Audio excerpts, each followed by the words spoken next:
In every corner of the African continent, there exists a truth whispered not in temples or cathedrals, but in the wind, in the pulse of the drum, and in the stories that outlive those who told them. It is the truth that kinship, real kinship, does not begin in the womb. It begins in the spirit.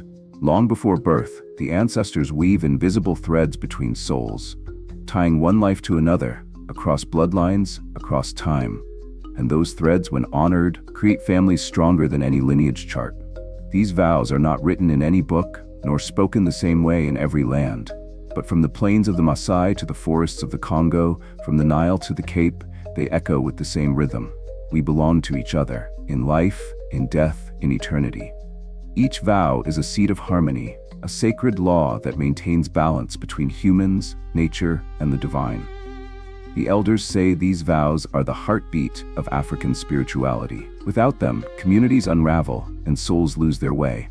Yet in the modern world, of screens, silence, and solitude, many have forgotten. The sacred covenants that once guided how people lived, loved, and protected each other now lie buried beneath the noise of progress. But they are not lost. They wait, ancient, patient, and alive, for those ready to remember. For those who still feel that strange magnetic pull towards something older than history itself. Today, we will journey into that memory, to awaken what sleeps within.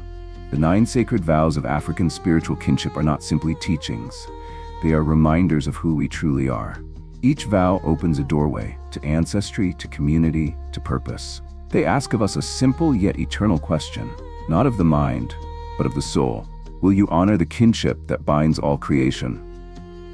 Because in the end, these vows are not about the past. They are about returning to balance, to the rhythm of life that unites the living and the dead, the earth and the spirit. And in that balance, the soul finds home. The first of the 9 sacred vows is the breath of origin, the vow of remembrance. It begins with the simplest yet most profound truth. You are because they were. Every breath you take is an inheritance, every heartbeat a continuation of an ancient rhythm. In African spirituality, memory is not merely a mental act, it is a sacred responsibility. To forget one's origin is to lose the map of the soul. This is why the first vow commands, remember the ancestors. Across the continent, remembrance takes many forms. In Yoruba lands, libation is poured to honor those who came before. The water flowing to the earth becomes a bridge between worlds.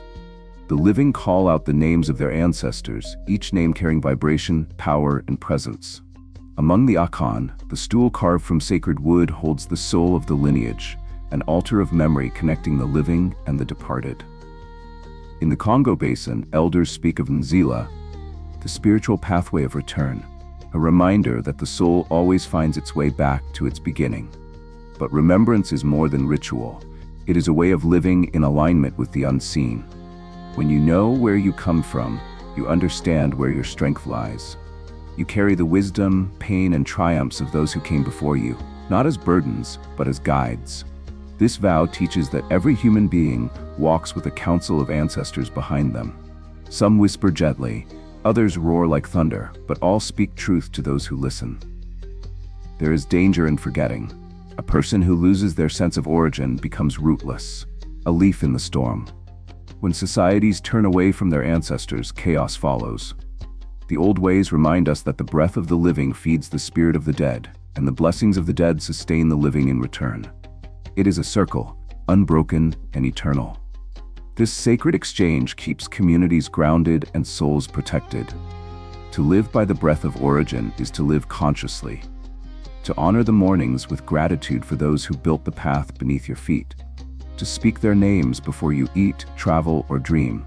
It is to recognize that your existence is not an accident, it is a continuation. The vow does not demand worship, it demands acknowledgement. It asks you to pause, breathe, and remember. Because when you remember, you reclaim your power. You realign your destiny with the rhythm of those who never stopped walking beside you. And in that remembrance, you breathe not just for yourself, but for every ancestor who once breathed for you. The second sacred vow is the bond of Ubuntu, the vow that reminds us that no soul exists alone. It declares that the thread of one life is meaningless without the tapestry of all others. Ubuntu is often translated as "I am because we are," but the vow reaches deeper than language. It is a covenant of interbeing, a living recognition that every heartbeat echoes within another. In the old villages, this vow was not taught, it was lived. Every child, every elder, every traveler was part of one circle of breath and belonging. To live by the vow of Ubuntu is to understand that your joy expands when shared and your pain lightens when carried together. It teaches that the strength of a person is not measured by wealth or status, but by how much harmony they can create within their community. The vow demands humility, to see oneself not as a separate flame, but as a spark within a greater fire. That is why, in times of harvest, the first fruits were never eaten alone. The meal was shared, the joy multiplied, and the gods honored through togetherness. There is a story told among the Zulu of two neighboring families divided by jealousy. Their land was fertile, but their hearts were not. When drought came, each family hoarded what little water remained, but the wells soon dried up. It was only when the elders gathered them together and made them share their last pot of water that rain finally fell again. The people said, "The sky remembers Ubuntu." In that moment, they learned that even the heavens bless those who live in communion. The bond of Ubuntu also carries responsibility. It reminds us that when one suffers, all suffer. When one is lifted, all are lifted. A community's spiritual health is reflected in how it treats its weakest members. In African philosophy, isolation is not strength, it is sickness. A tree that grows alone cannot make a forest. To live by this vow in today's fragmented world is to resist the illusion of separation. It is to speak with compassion, to act with empathy, and to recognize yourself in the eyes of a stranger. For the vow of Ubuntu whispers an eternal truth. No one is whole until all are whole. And when we remember that, the spirit of humanity begins to heal. The third sacred vow is the covenant of shared spirit, a vow that declares that within every human being burns a spark of divine energy. It is a promise to recognize that spark in others and to protect it as sacred. In African spirituality, the divine is not distant. It lives within all living things, the child, the river, the tree, the stranger. This vow teaches that the Creator's essence is divided among creation, and therefore, to harm another is to wound the divine itself. Among the Dogon people of Mali, it is said that every person carries a fragment of Amma, the Creator, and that to truly know oneself is to know the universe reflected within.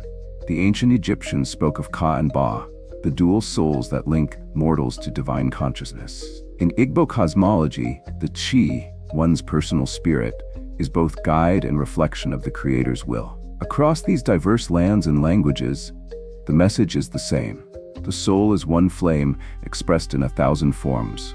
To live by the covenant of shared spirit is to practice sacred vision, to look beyond the surface of others and see the eternal within them. It transforms how one speaks, how one listens, and how one judges.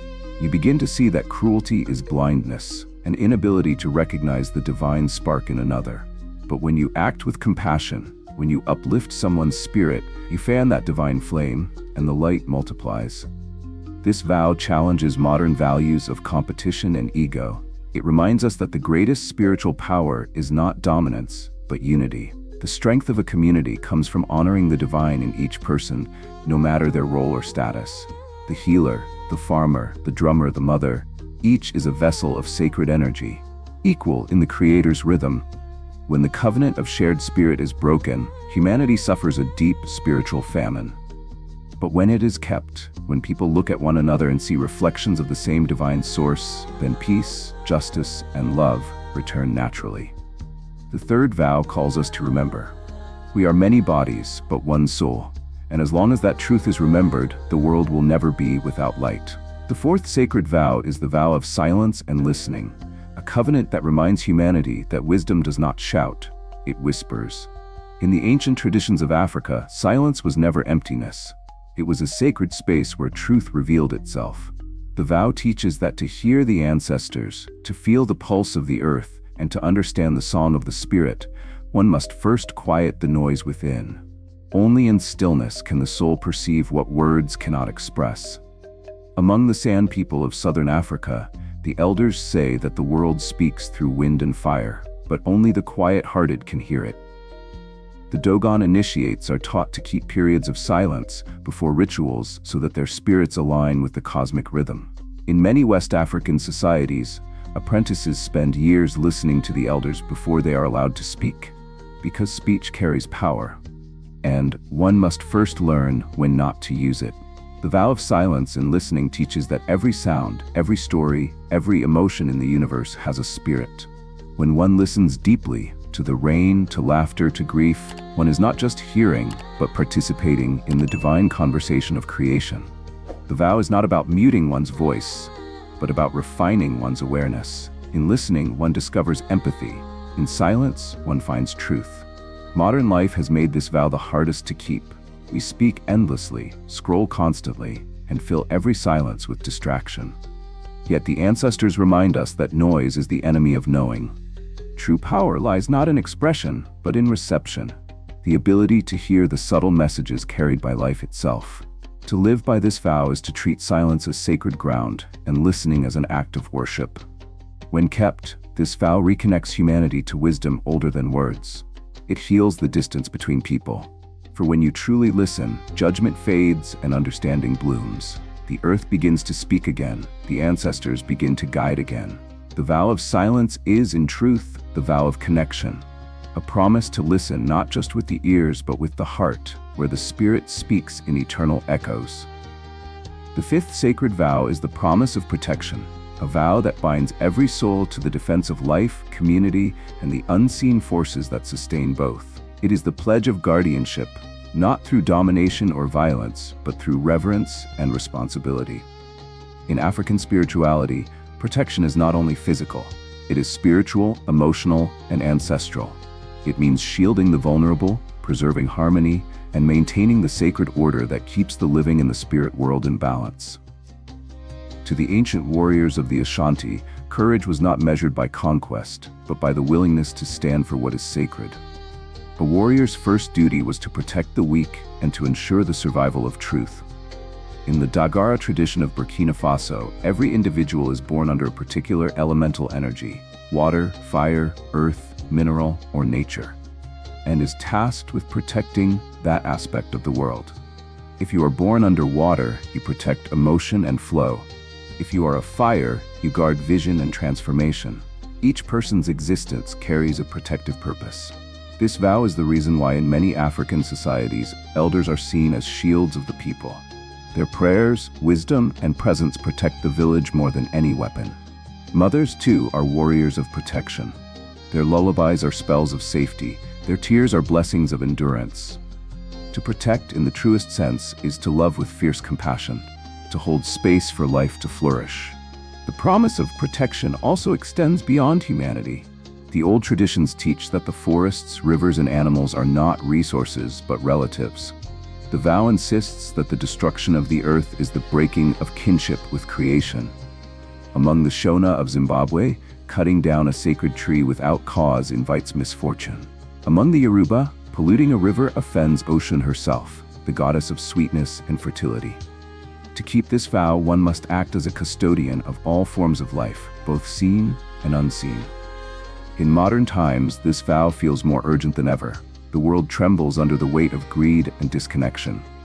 But those who honor the promise of protection carry an ancient power, the power to restore balance, to speak truth in the face of injustice, to shield the innocent, to care for the earth as one's own body.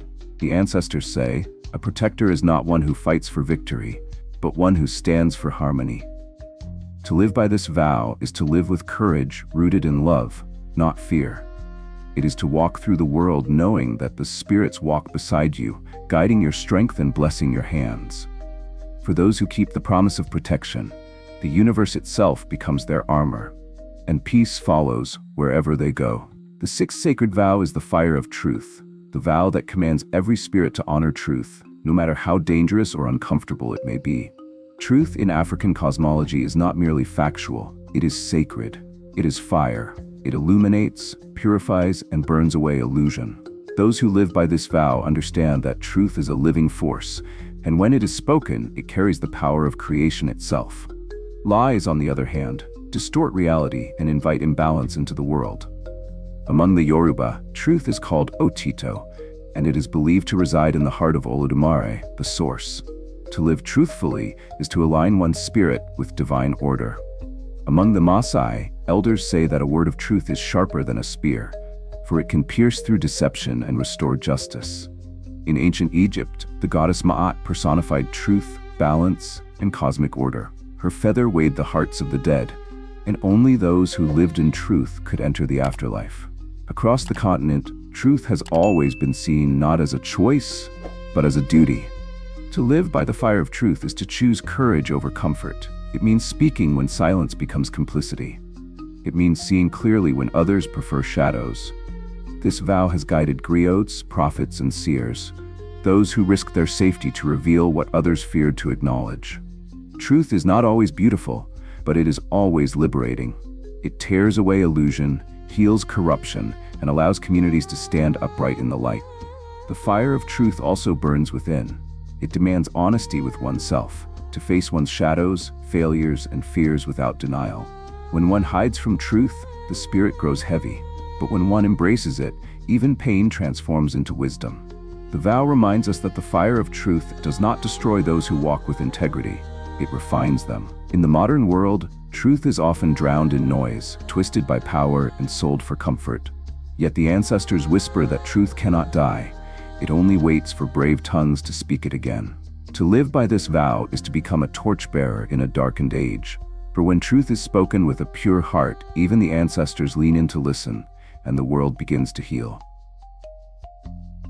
The seventh sacred vow is the gift of reciprocity, the sacred law of balance that governs every exchange in the universe. It is the vow that teaches that nothing in life is free, and yet everything is a gift. In African spirituality, giving and receiving are not opposites. They are one continuous motion, like the inhale and exhale of existence. To live by this vow is to participate consciously in that rhythm, to give with gratitude and receive with humility, ensuring that the flow of life never breaks. Among the Akan of Ghana, there is a saying, "The hand that gives, gathers." It means that generosity does not empty you, it completes you. When a farmer shares the first harvest, when a mother offers food to a stranger, when a drummer plays for the community, each act sustains the circle of abundance. The vow of reciprocity turns ordinary life into ritual. Every gesture becomes an offering to the ancestors, to the land, to the Creator. In giving, one honors the chain of blessings that made life possible in the first place. This vow also governs justice. When balance is broken, when one takes without giving or gives without sincerity, imbalance and misfortune follow. That is why many African societies practiced restorative justice. Rather than punishment, they sought restoration. The goal was not vengeance, but equilibrium. To heal a wound, both giver and receiver must participate in repair. Reciprocity restores not just peace, but sacred alignment. Modern life, however, often celebrates taking more than giving, consuming without replenishing. The vow of reciprocity stands as a quiet rebellion against that cycle of greed. It calls on every soul to ask, "What can I offer back to the world that sustains me?" It reminds us that even gratitude itself is an offering, a form of giving that feeds the unseen forces of goodness. The gift of reciprocity is not about debt, it is about harmony. It is a vow that says, "The water that quenches you must be respected, the earth that feeds you must be thanked." To live this vow is to understand that generosity is sacred technology, the means by which energy, love, and blessings circulate through creation.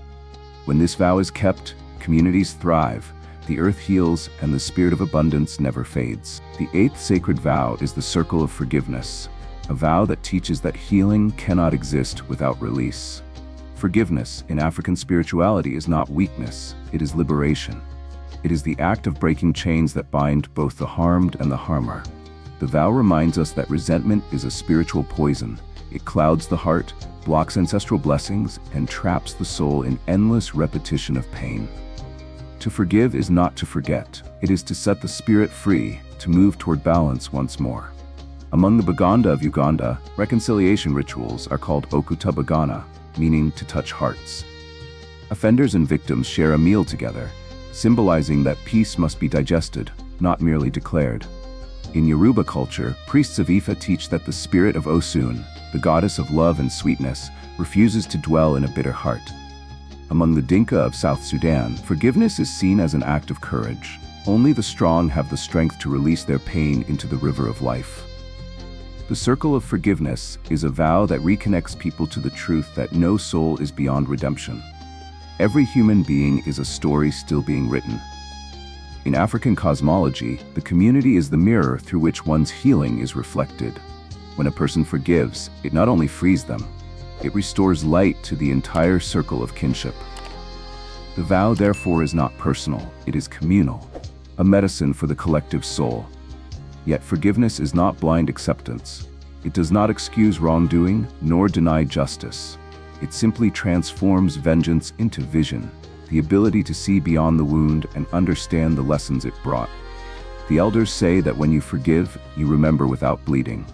To live by the circle of forgiveness is to honor the continuity of life. It means trusting that the ancestors, the earth, and time itself will restore balance in ways beyond human control. When one forgives, the spirit grows lighter, the body breathes easier, the path ahead clears. For as long as bitterness remains, the soul cannot rise. But when forgiveness is offered, truly and from the heart, even the ancestors rejoice, for the circle of light has been restored. The ninth sacred vow is the eternal return, the vow that affirms that life is not a straight line, but a circle without end. It is the promise that nothing truly dies, everything transforms. Birth, death, and rebirth are not opposites, they are phases of the same eternal rhythm. This vow teaches that the ancestors are not gone, they have simply changed form. The living and the dead are partners in the same dance of existence, exchanging breath and blessing in an endless cycle. Among the Zulu, it is said that the spirit of the departed becomes amadlozi, ancestral presences who walk among the living, guiding and protecting them. The Yoruba speak of reincarnation through lineage, atunwa, where a soul may return through a grandchild or relative to continue its purpose. Among the Shona, the concept of kudzoka carries the same truth, that every soul, after resting, finds its way back to the living world, drawn by love and unfinished destiny. These traditions all whisper one message: the circle never breaks. The vow of the eternal return dissolves the fear of death. It invites us to see endings as beginnings in disguise. When we lose someone, the vow reminds us that they have only crossed the threshold. They now exist in the realm of ancestors, closer than breath, present in dreams, wind, and memory. Life continues in forms unseen, and in that continuity, meaning is never lost. To live by this vow is to honor the unseen cycle of transformation. It is to plant trees whose shade you may never sit beneath, to teach lessons whose fruit you will not live to see. The vow asks for faith in the great return, that all energy, love, and spirit eventually circle back to the source. Just as rivers return to the sea, all souls return to the divine womb that birthed them. In a world obsessed with permanence, the eternal return brings peace. It teaches that letting go is not the end, it is part of the sacred flow. When you keep this vow, you begin to see continuity in every loss, resurrection in every fall, and eternity in every heartbeat. For in truth, the soul never says goodbye, it only says, until we meet again.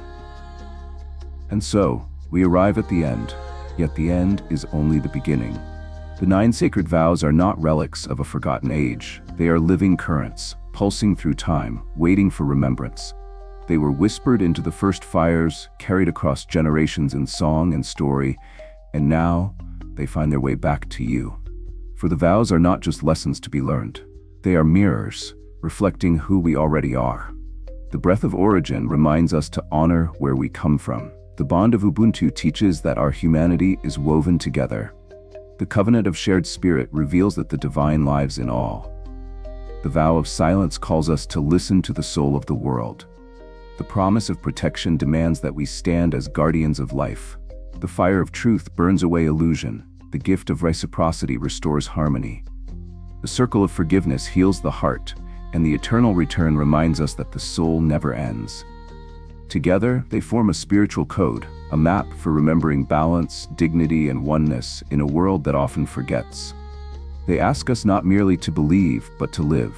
To treat each breath, each word, and each act as part of the sacred web connecting all creation. The ancestors are watching, not in judgment, but in hope, waiting to see who among us will keep the covenant alive. For the 9 vows are not theirs alone, they now belong to you.